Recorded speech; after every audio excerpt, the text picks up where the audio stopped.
투자자들은 대부분 장기로 투자하면 주식이 뛰어나고 적절한 투자 수단이라는 사실을 알고 있다. 그렇다면 은퇴를 앞둔 투자자는 어떻게 해야 할까? 향후 투자할 수 있는 시간이 길다면 축하할 일이다. 투자할 시간이 짧다면 은퇴 후 오래 살지 못한다는 뜻이므로 이 책을 읽는 건 분명 시간 낭비나 다름없다. 얼마 남지 않은 여생을 다른 더 중요한 일을 하면서 보내는 편이 낫다.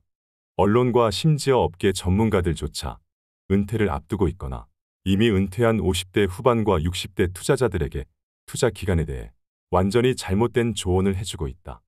내 생각에는 그렇다. 사람들은 대부분 은퇴와 동시에 실질적인 투자 활동도 끝난다고 생각한다. 자연스러운 생각이다. 퇴직연금에 돈을 넣는 일을 중단하거나 퇴직금을 야금야금 빼서 쓰기 시작할 때라서 그렇다. 그래서 변동성에 따른 위험을 피하고 보수적으로 자금을 운용해야 한다고 생각한다. 우리는 생각보다 오래 산다. 그렇다면 투자는? 그런 생각은 노후의 삶의 질을 불필요하고 때로는 심각하게 떨어뜨릴 위험을 초래할 수 있다는 게 내 생각이다. 왜 그럴까? 사람들의 수명은 과거보다 훨씬 더 늘어났는데도 여전히 70세 정도에 사망할 것을 전제하고 투자하는 것 같은 사람이 많아서다. 식생활 개선과 의학의 놀라운 혁신 덕에 사람들은 40년 전 선구적 사상가들이 생각했던 것보다도 훨씬 더 오래 산다.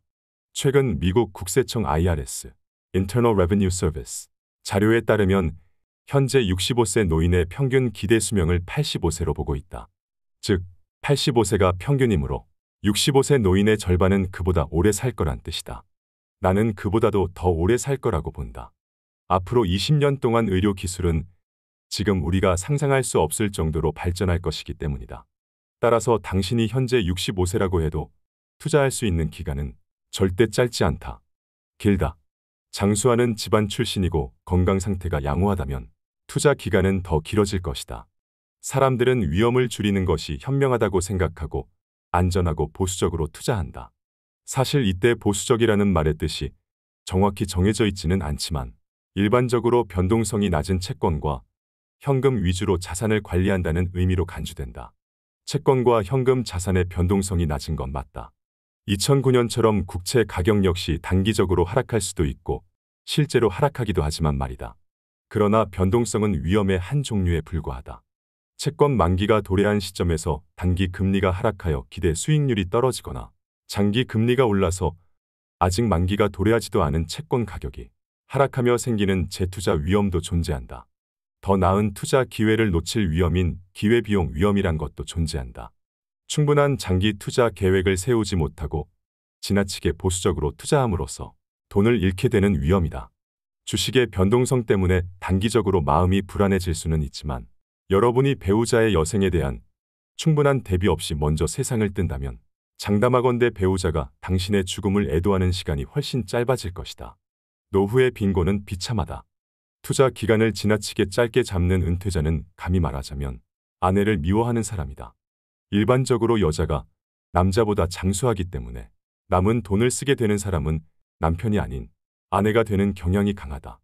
그래서 의도했건 하지 않았건 상관없이 투자 기간을 지나치게 짧게 잡으면 홀로 남은 아내가 가난한 노후를 살게 된다. 그게 아니더라도 아내가 장수할 가능성에 대비해서 투자 기간을 길게 잡았을 때보다 아내가 훨씬 힘들게 살 가능성이 크다. 그런데 가난한 노후만큼 비참한 것은 없다.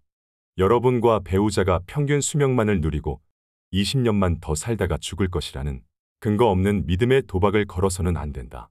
그랬다가 여러분과 배우자가 생각보다 건강해서 30년을 더 살게 되었는데 20년 후에 돈이 고갈되면 그때부터는 어떻게 하겠는가. 게다가 나이가 들수록 돈으로 살 수 있는 편안함이 더 절실해지게 마련이다. 따라서 지나치게 보수적인 투자는 오히려 매우 위험하며 전혀 보수적인 게 아니라고 볼 수 있다. 무엇보다 투자 기간이 길면 주식 투자로 수익을 올릴 가능성이 올라간다. 투자 기간이 길수록 주식이 현금이나 국채보다 나은 수익률을 안겨줄 가능성이 높아진다. 그것도 아주 큰 폭으로 말이다. 단순하게 말하면 20년 동안 주식이 국채보다 수익률이 뒤처지는 경우는 거의 없다. 주식과 국채의 20년 평균 수익률이 각각 908%와 247%라는 사실만으로도 확실해진다. 물론 30년으로 잡으면 국채가 주식에게 더욱더 상대가 되지 않는다. 투자 기간이 20년 이상인 투자자들은 일정한 자산 증식이 필요하다. 인플레이션의 영향도 감안해야만 한다. 인플레이션만큼 혹은 그 이상으로 포트폴리오를 불리면서 일정 수준의 현금 흐름을 확보해야 하는 은퇴자들은 투자 자산의 변동성을 전부 또는 대부분 제거하려고 해서는 절대 안 된다. 위험을 감수하지 않고선 자산을 불릴 수 없다.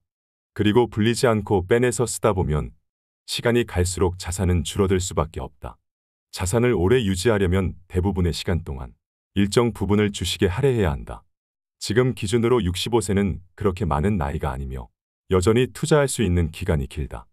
이제는 은퇴자들은 여생 동안 투자를 해야 한다. 배우자도 마찬가지다. 그리고 누가 알겠는가? 은퇴한 후에 두 번째나 세 번째 배우자를 만나서 살게 될지.